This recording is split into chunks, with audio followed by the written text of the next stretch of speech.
Good morning, boys and girls. I'm Miss Lydia from the Boston Library. Thank you for joining me for story time. Today we are talking all about trees.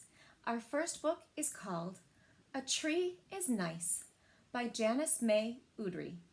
Pictures by Mark Simont. Trees are very nice. They fill up the sky. They go beside the rivers and down the valleys. They live up on the hills.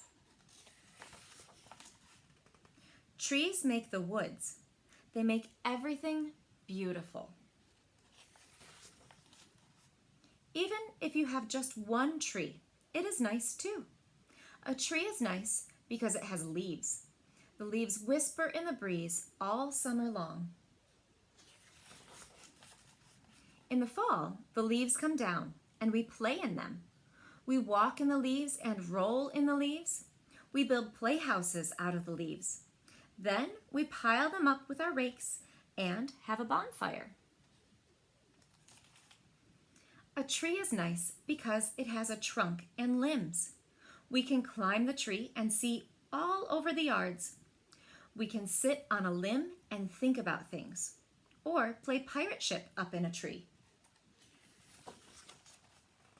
If it is an apple tree, we can climb it to pick apples. Cats get away from dogs by going up the tree. Birds build nests in trees and live there. Sticks come off of trees too. We draw in the sand with sticks. A tree is nice to hang a swing in, or a basket of flowers. It's a good place to lean your hoe while you rest.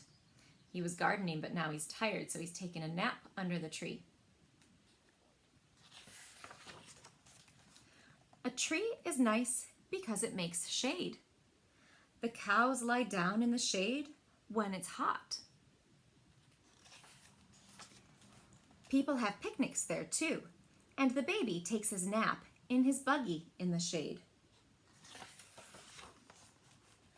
A tree is nice for a house to be near. The tree shades the house and keeps it cool. Look, we have a big tree next to our house, and we have a little tree next to the doghouse too. The tree holds off the snow and keeps the wind from blowing the roof off the house sometimes. Look, unfortunately, this tree wasn't big enough to save the roof on the doghouse. A tree is nice to plant.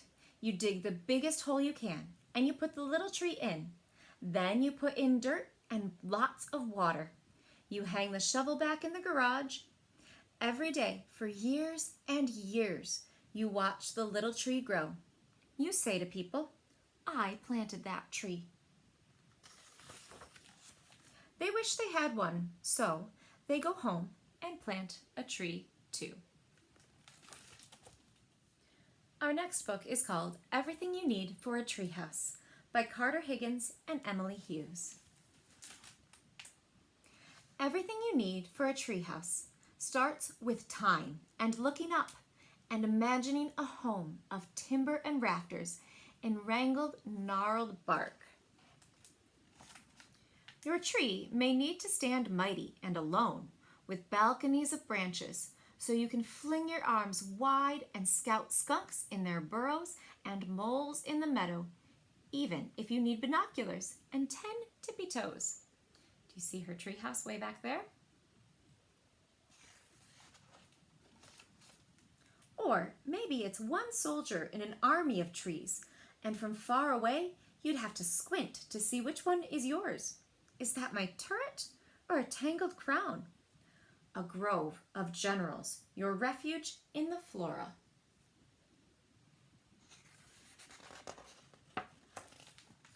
Whether solo or squished, make sure your tree is tall.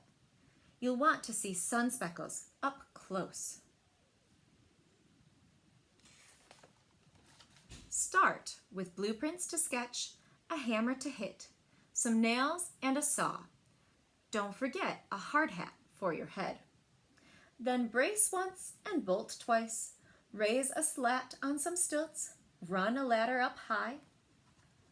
Look at all of them working together on that treehouse. Wow, look at this one, that's pretty fancy. With the scraps, you can build a box for the begonias and a picket for the zinnias. Here, tiny slugs, this feast is for you. You can even have this marigold, 'cause seeds are easy to sow. Of course, you'll need a swing, or maybe a rope, some twisted twine of spun sugar and sap, a way to climb and sprawl out on a limb, and slide back down again.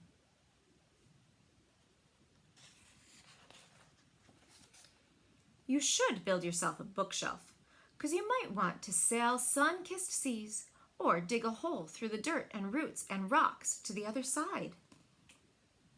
Look at all the books they have in their treehouse.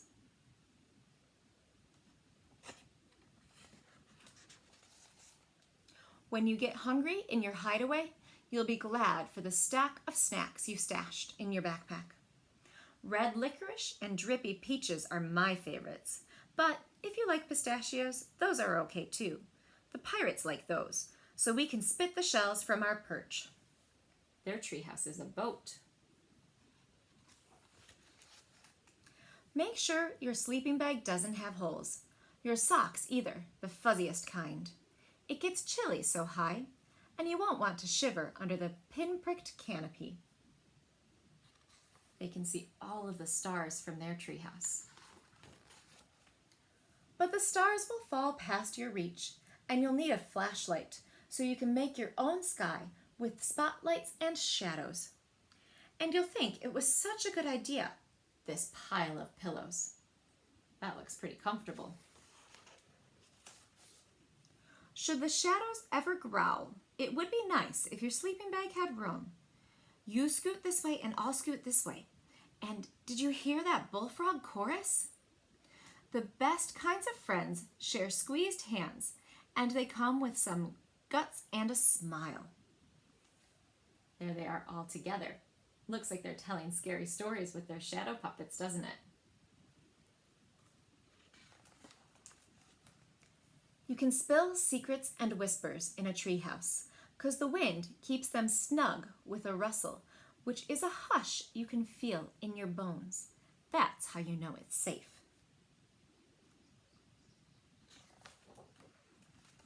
But if your whisper is broken, you can warble and yell. The thrushes will scatter and the barn owls echo, and the crickets will welcome the company.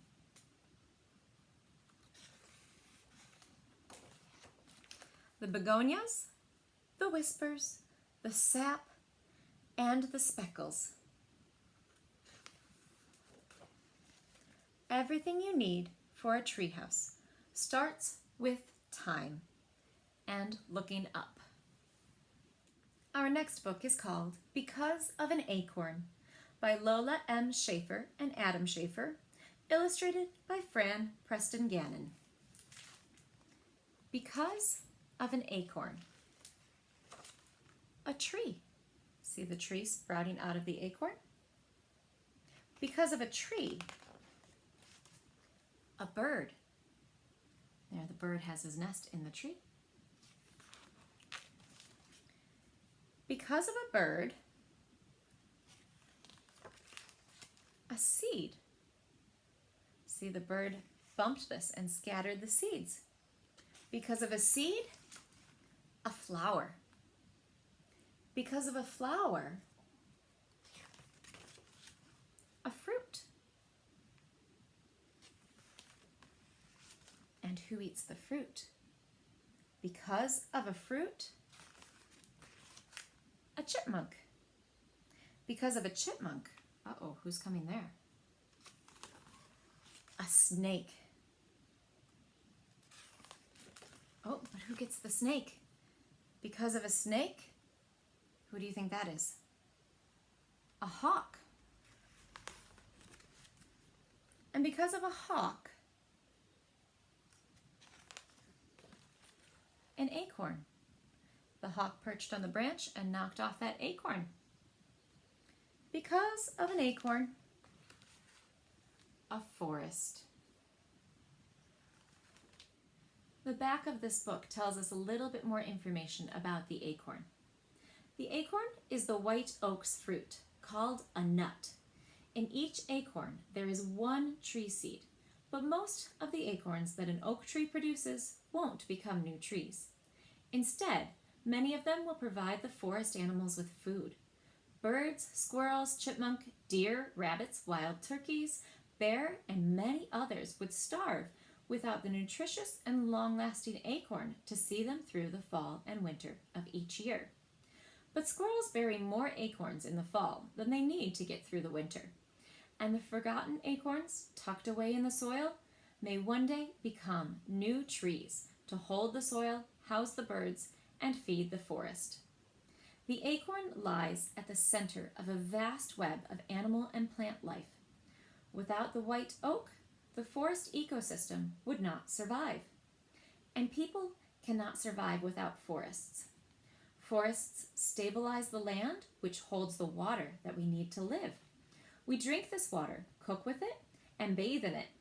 Tree leaves convert carbon dioxide to oxygen, the gas we need to breathe. Some human foods and medicines come from the plants in the forest too, and so do resources like wood for furniture and paper. Working together, communities can save these forests from harmful activities.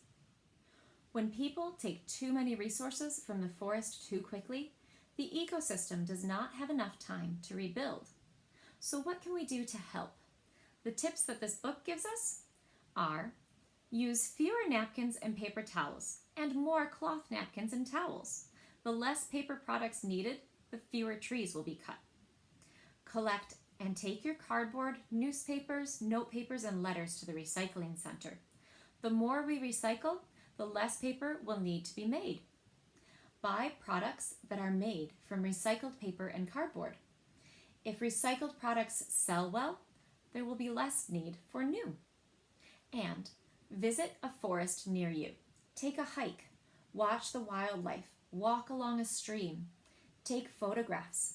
When we appreciate the forest, we do more to conserve the land, plants, and animals. Our last book for the day is called Tree, a Peek-Through Picture Book by Brittany Teckentrup. In the forest, all is still, gripped by winter's icy chill. Owl sits watching in his tree. No one sees as much as he. Snow is melting all around. Shoots are peeping through the ground. In the tree, young bear cubs play. Spring cannot be far away. Blossoms fall and leaves are growing. A gentle springtime breeze is blowing. Squirrels scamper here and there. Playful fox cubs sniff the air. How many squirrels do you see in that tree? I see 1, 2, 3. Birds flit through the leafy bowers. The forest is abloom with flowers. Birds are singing, foxes play. Summertime is on its way. How many birds do you see? 1, 2, 3, 4. Now summer's here. The sun is high. Bees are humming in the sky. Juicy apples, ripe and sweet, almost ready for you to eat. Look at our bees in the tree. 1, 2, 3, 4, 5. On a warm midsummer's night, all the stars are shining bright. The tree sways gently to and fro, shimmering in the moonlit glow.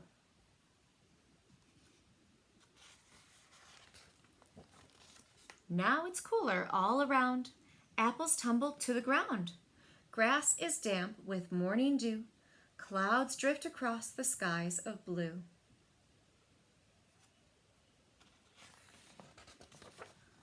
Autumn leaves turn red and gold. Days are warm and nights grow cold. Food is gathered and stored away, ready for a winter's day. The cold north wind begins to blow. Animals shiver and it starts to snow. Time to shelter, find a bed, prepare for winter months ahead. All of the animals are gone except our owl. The forest floor is snowy white. In his tree, owl sits tight. Deep midwinter's here once more. Wise owl has seen it all before. It's silent now, no sounds are heard. Not a fox cub, not a bird. The trees are still, the snow lies deep. All the forest has gone to sleep. Even the owl.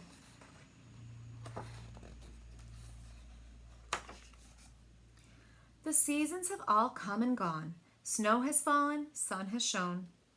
Owl sees the first new buds appear, and so begins another year. I hope you enjoyed all of our tree stories today. The trees are all growing leaves. Many of them have flowers all over them right now. Go out and take a look and see all of the things that you can see.